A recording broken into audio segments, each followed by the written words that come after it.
Buenas noches, un viernes más. Tengo el honor, el placer de entrar en sus hogares con un programa de coloquio y entrevista en primera persona.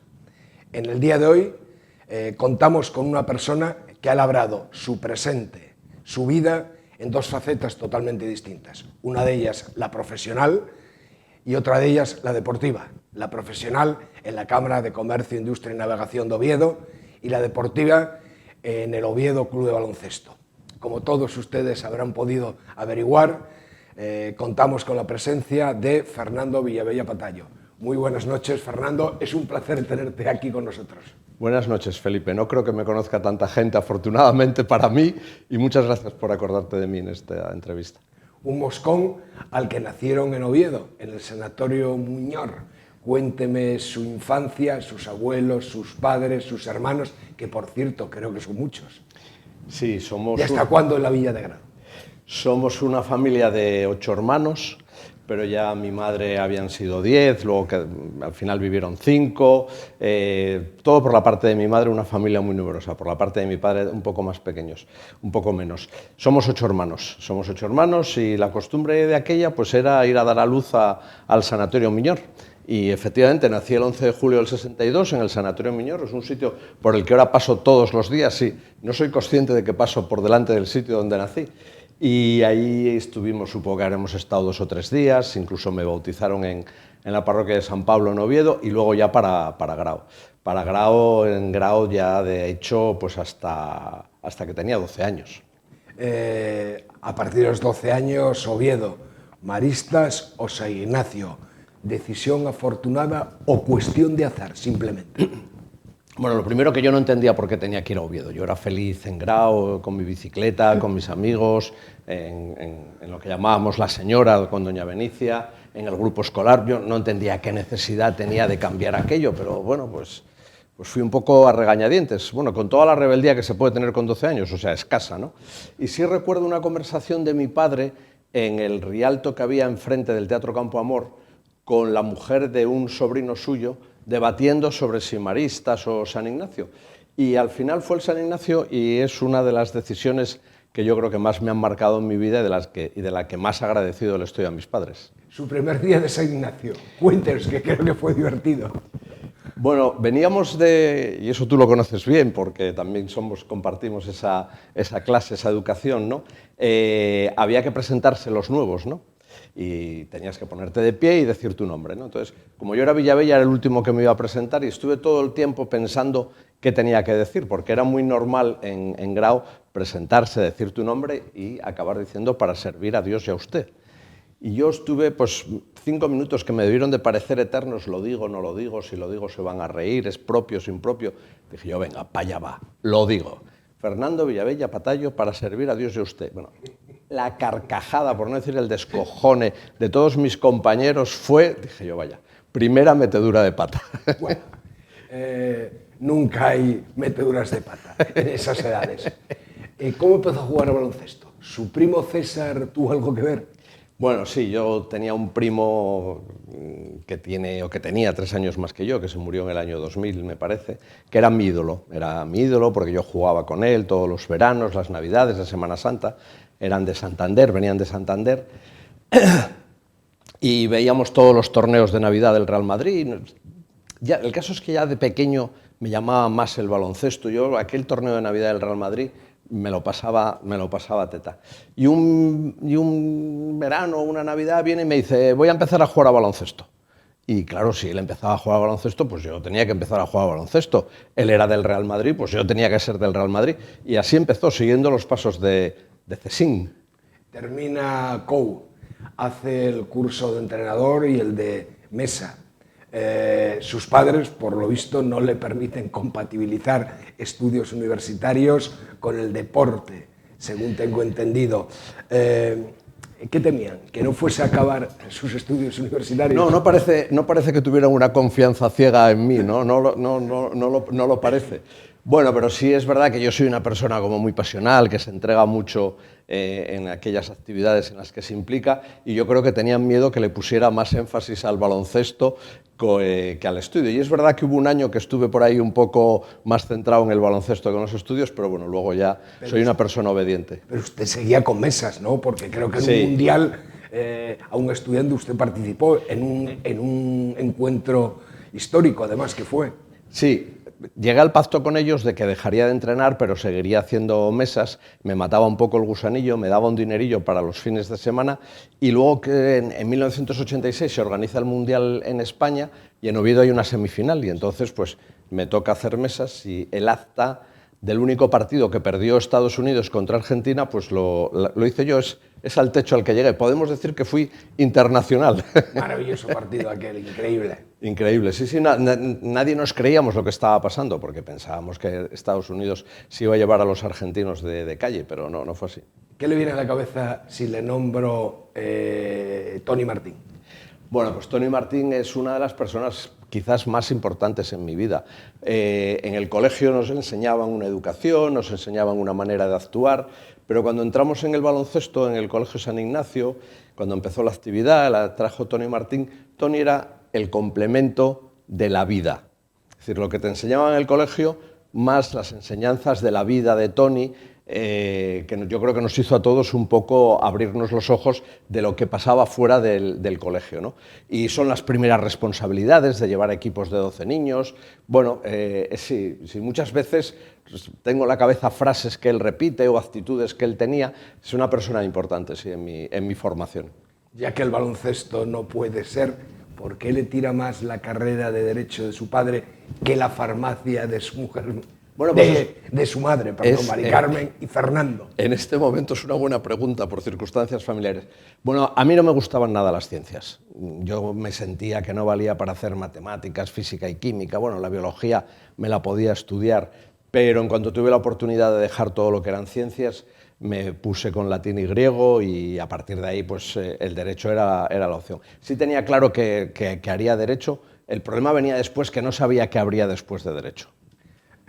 Termina la carrera de Derecho, 6 años opositando notarías, y después de ir tan derecho se le tuerce la carrera, se le tuerce la vida.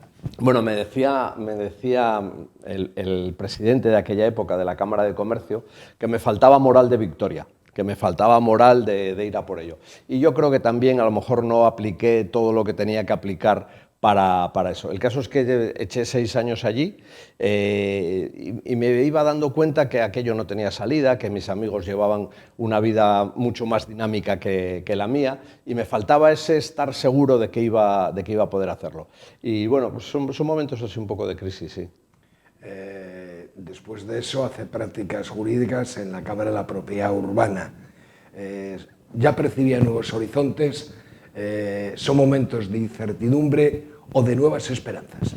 No, son momentos de incertidumbre, porque llevas 6 años dedicado a una cosa, de repente eres consciente de que lo tienes que dejar, pero no sabes qué hacer, se me plantea irme a Madrid a hacer un máster de asesoría jurídica, incluso por estas conexiones que tenemos los de Grau, también hice algún intento con el Corte Inglés, pero no salió. Conocí a Isidoro, que me impresionó, pero de la humanidad tan grande que tenía, y que me sentí súper pequeño con él. Y a través de un amigo de mi padre pues empecé a hacer prácticas en la Cámara de la Propiedad, una cosa que me gustaba, y así empezó, esperando a ver qué camino tomar. Y de ahí a los servicios jurídicos y departamento de asesoramiento de la Cámara de Industria, Navegación y Comercio. ¿Cómo y de qué manera entra ahí y por qué entra ahí?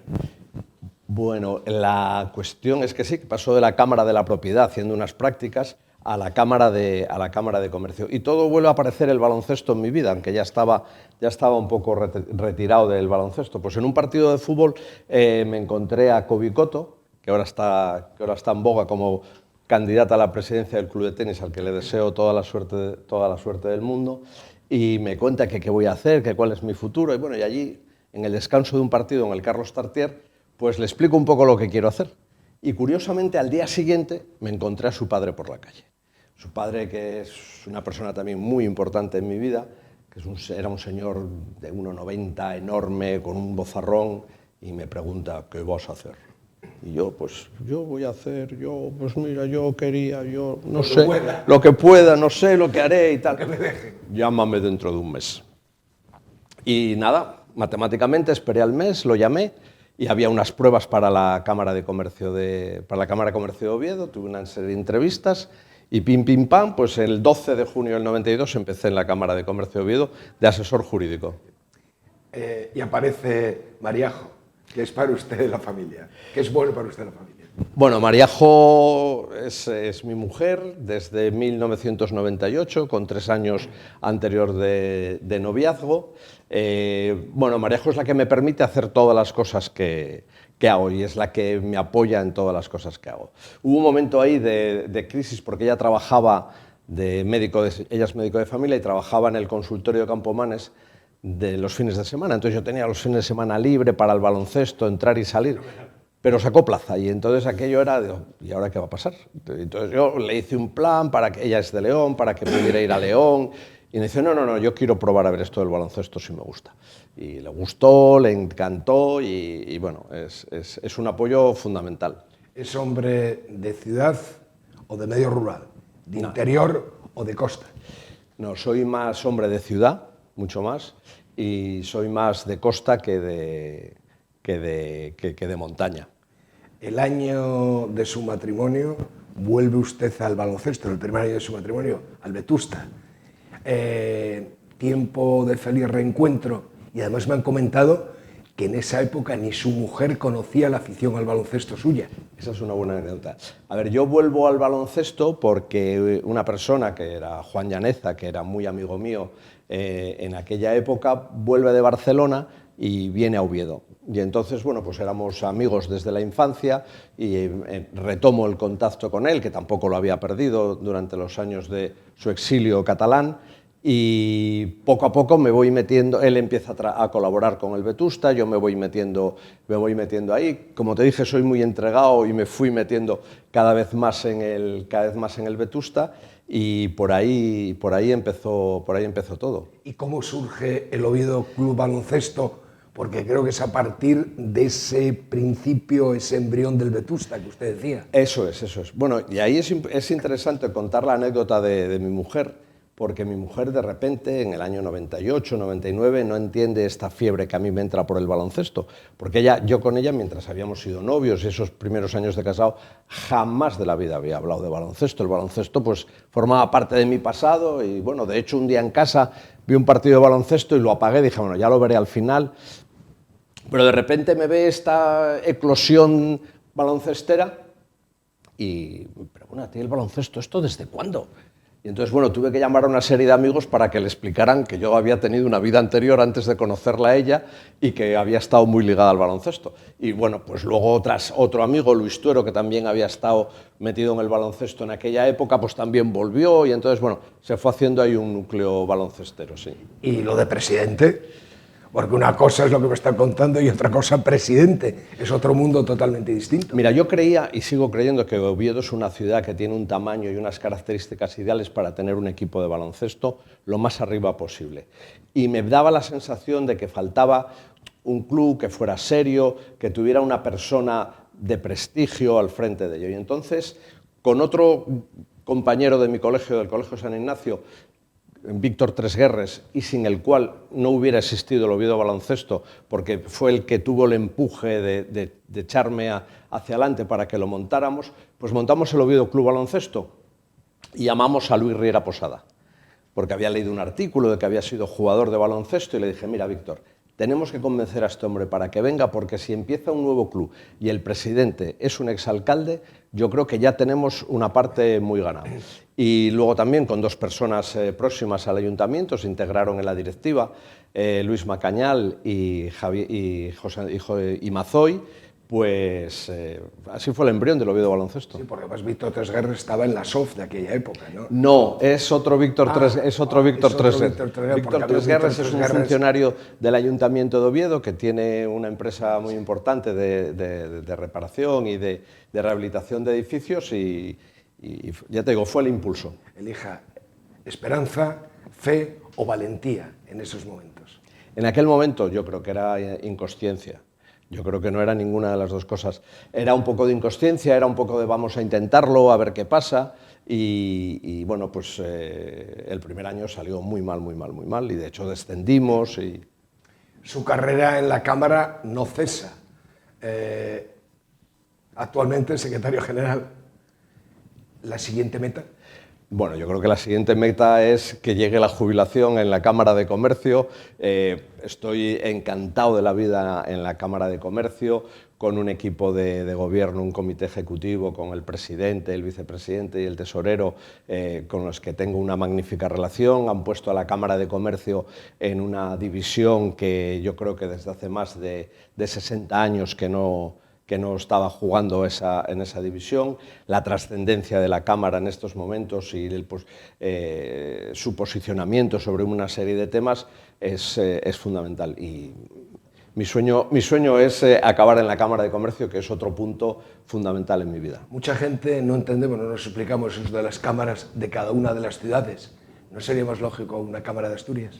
Bueno, pero esa pregunta yo creo que no hay que hacérsela a la Cámara de Comercio de Oviedo. Esa pregunta a lo mejor hay que hacérsela a otras cámaras de comercio. Por eso le pregunto, que no tengo ni idea cuál es. Te invito a que hagas esa pregunta a los compañeros de la Cámara de Comercio de Gijón y de Avilés. Lo que sí te garantizo que yo conocí 5 presidentes en la Cámara de Comercio de Oviedo, y los 5 presidentes intentaron la fusión de las 3 cámaras. Y los 5 presidentes vinieron con la misma respuesta. ¿Qué cree que la gente percibe al conocerle? Bueno, yo creo, esto está mal que yo lo diga, yo creo que es una persona que caigo bien y que resulto afable y simpático. Luego los problemas ya empiezan cuando me empiezan a conocer un poco más, me sale un poco el carácter y todo ese tipo de cosas. Pero bueno, yo creo que tengo un primer approach bueno. Una primera entrada. Una primera entrada buena, sí. ¿Libros, televisión, cine o espectáculos en directo? Bueno, yo creo, a mí ahora el baloncesto me lo lleva casi todo, ¿no? Y entonces estar pendiente de la información del baloncesto, de qué jugadores quedan libres, de qué se mueve, de otras novedades en materia de gestión deportiva, son las que me llevan. Bueno, lógicamente soy aficionado y socio del Real Oviedo desde el año 89, pero soy muy merengue, entonces sigo mucho el deporte. Leer lo tengo un poco abandonado, la verdad. ¿El aforo de Pumarín es un lastre para el Oviedo Club de Baloncesto? Bueno, el aforo de Pumarín tuvo su parte muy buena, que fue la que nos permitió llegar hasta aquí. Como dijo Mario Braña en un artículo en La Nueva España, creó una marca reconocida dentro de España de Pumarín. Y yo creo que le preguntas a cualquier equipo de ACB que si se oyó hablar de Pumarín y del efecto de Pumarín, y yo creo que todo el mundo sabe lo que es el efecto Pumarín. Me consta que en los años en los que estuvimos a punto de subir en la ACB había preocupación porque en Pumarín no podíamos jugar. Pumarín nos trajo hasta aquí, pero Pumarín ahora nos tiene encorsetados. Yo digo una frase que a nosotros nos gustaría ser un tejo milenario y no un bonsái, y Pumarín nos lleva a ser un bonsái. ¿Qué supuso para usted el premio Amor al Deporte?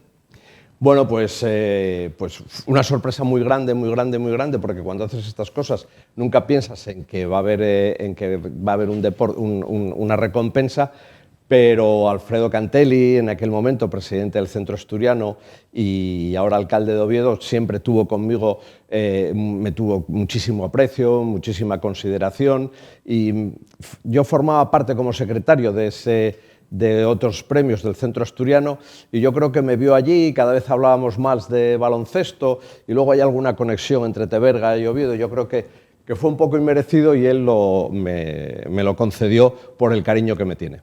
Un presidente de la Cámara. Bueno, esta pregunta es muy difícil. Complicadísima, lo sé, y por eso la hago. Esa pregunta es muy difícil para mí.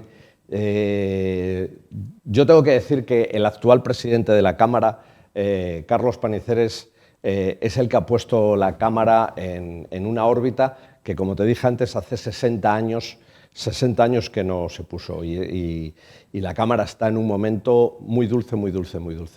Yo creo que tendría que decir Carlos Paniceres, pero no me puedo olvidar de José Antonio Coto.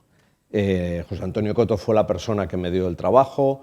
José Antonio Coto tenía un hijo que jugaba baloncesto en el Colegio San Ignacio. Me une muchísima relación con Pili, su viuda, y le estoy eternamente agradecido a José Antonio Coto. Con la misma intencionalidad, un alcalde de Oviedo. Un alcalde de Oviedo, pues tengo que decir que Alfredo Cantelli, sin duda. ¿Cuál es la mejor lección que alguien le ha dado? No lo sé, esta es una pregunta muy complicada, ¿no? He recibido muchas lecciones de las que de sufrimiento, que se aprenden del sufrimiento. Pero yo diría que Tony Martín, en el conjunto de sus enseñanzas de cara a la vida, ha sido una persona fundamental. No te sabría decir qué, ¿no? Quizás el decir las cosas a la cara, el ser honesto, el mirar a los ojos a la gente. Yo creo que eso lo aprendí entre Tony Martín y mi padre. ¿Tiene asegurada su continuidad el Oviedo CB? ¿Retos, peligros? No, yo creo que el Oviedo Baloncesto no tiene asegurada la continuidad. El único club que tiene asegurada la continuidad por los siglos de los siglos en Oviedo es el Real Oviedo. Es el único que lloverá, tronará, habrá una era glaciar y seguirá existiendo el Real Oviedo. Los demás clubs que llamamos de polideportivos tenemos una vida más o menos consolidada, pero efímera, entiende efímera, que no va a llegar a... yo no creo que el Oviedo Baloncesto llegue a tener 120 y tantos años, ni 100 años, no. Pero bueno, sí, en este momento hay que estar estoy muy satisfecho, porque en mayo del 2024 celebraremos 20 años y yo creo que, quitando un par de clubs, en Oviedo es el proyecto más serio, más estable, pero bueno, sí, siempre sujeto a vaivenes que hacen que sea una navecilla. ¿Reto inmediato con el Oviedo Club de Baloncesto? Bueno, el reto inmediato es, primero, no descender este año y, segundo, prepararnos muy bien para el aterrizaje en el Palacio de los Deportes de Oviedo. El Palacio de los Deportes, como va a ser nuevo, pues yo creo que ya habrá perdido esa maldición de que todos los equipos de baloncesto, de balonmano, de hockey, que pasaban de canchas pequeñitas porque habían crecido a jugar en el Palacio de los Deportes, se morían ahí. Al cabo de los años se morían ahí. La pista de atletismo era terrible, el público, una separación del público horrorosa, y encima pues no tienes dinero, ¿no? Y encima no tienes dinero. Entonces eso acaba matando. Yo creo que esa maldición se acabará ahora con el nuevo diseño del Palacio de los Deportes, y tenemos que prepararnos para ir a una cancha de 5.000 personas cuando ahora llenamos con 1.300. Nos llevará un tiempo, pero esperamos por lo menos ir acercándonos cada vez más a esos 5.000. ¿Quién ha dejado huella en su vida? ¿Alguien? Bueno, ha dejado huella en mi vida, pues mis padres. Mis padres, mi padre a su manera, mi madre de otro modo, no sé, mi mujer, Mariajo, Luis Tuero, un íntimo amigo desde los 12 años en el Colegio San Ignacio. No sabría decirte quién. ¿De qué no prescindiría? Así de claro. Yo creo que de la relación con la gente. Yo creo que con la relación con la gente. Me gusta mucho charlar, estar con los amigos. Claro, no puedes prescindir ni del aire, ni de la comida, ni de ese tipo. Entonces, está claro, ¿prefieres soledad o compañía? Compañía, me imagino. Prefiero compañía, sí, prefiero compañía. Antes me manejaba bien en cierta soledad, pero últimamente me noto mejor en compañía. Elija un lugar. Pues voy a decir Grau. ¿Un libro? 5 horas con Mario. ¿Una persona? Mariajo. ¿Qué le gustaría, para terminar, para concluir, qué le gustaría hacer que no haya hecho? Me gustaría que el Oviedo Baloncesto llegara al ACB y estuviera muchos años en ACB y que yo lo pueda ver. Pues Fernando, nada más, un placer haberte tenido aquí. Muchísimas gracias por contar con su presencia, y a todos los telespectadores les invito a continuar un viernes más viéndonos y acompañándolos en todos sus hogares.